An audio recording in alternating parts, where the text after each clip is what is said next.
एक समय की बात है। एक गुरु और एक शिष्य किसी गांव से गुजर रहे थे। काफी देर चलने के बाद उनको प्यास लगने लगी, तो वह एक खेत पर जा पहुंचे। खेत बहुत बड़ा और उपजाऊ था, लेकिन उस खेत को देखकर लगता था कि उसका मालिक उस खेत पर ज्यादा ध्यान नहीं दे रहा था। वहां पर एक झोपड़ी थी। उन दोनों ने झोपड़ी के दरवाजे को खटखटाया, तो अंदर से एक आदमी निकला और साथ उसकी पत्नी और बच्चे बाहर निकले। सभी ने फटे पुराने कपड़े पहने हुए थे। गुरुजी ने बहुत ही विनम्र निवेदन किया, क्या हमें पीने का पानी मिल सकता है? किसान ने उन दोनों को पानी पिलाया। पानी पीने के बाद गुरुजी बोले, आपका खेत बहुत बड़ा है, लेकिन क्या आप इसमें कोई फसल नहीं उगते? किसान बोला, नहीं। गुरुजी बोले, तो आप लोगों का गुजारा कैसे चलता है? किसान बोला, गुरुजी हमारे पास एक भैंस है जो बहुत सारा दूध देती है, और उसमें से कुछ दूध बेचकर हम गुजारा कर लेते हैं, और बाकी बचे दूध को हम सेवन कर लेते हैं।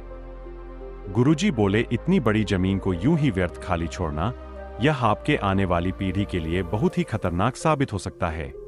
खाली एक भैंस पर निर्भर होना आपके लिए ठीक नहीं है। लेकिन किसान बहुत ही आलसी था।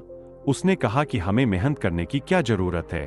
15 किलो रोज दूध देने वाली भैंस से हमारा गुजारा ठीक ठाक हो जाता है। तभी गुरुजी बोले, लेकिन आपको मेहनत तो करनी चाहिए, समय का कोई पता नहीं होता। लेकिन गुरुजी की बातों को किसान ने महत्व नहीं दिया।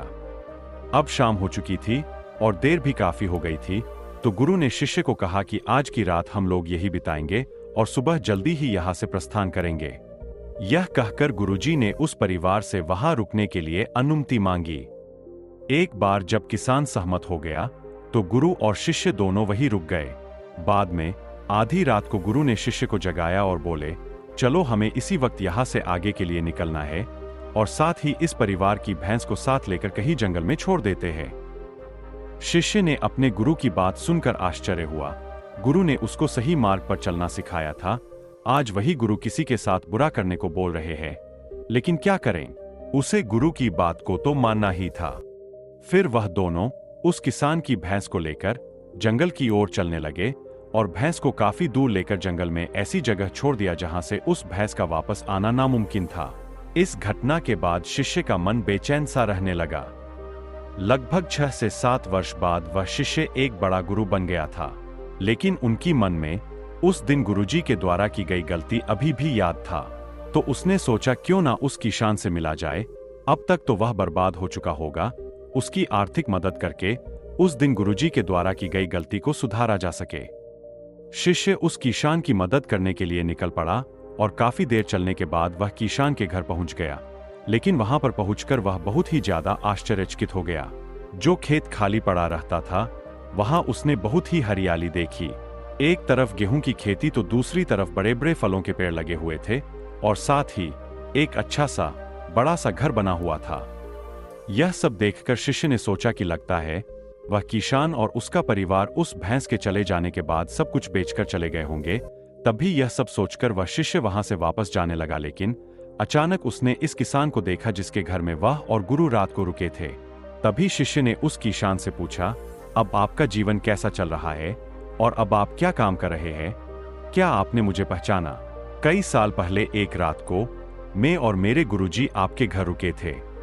तभी किसान मायूस होकर बोला, हाँ, कैसे भूल सकता हूं उस रात को जब आप दोनों बिना बताए यहां से चले गए थे, और साथ ही उस रात हमारी भैंस भी न जाने कहां चली गई थी और आज तक वापस नहीं आई।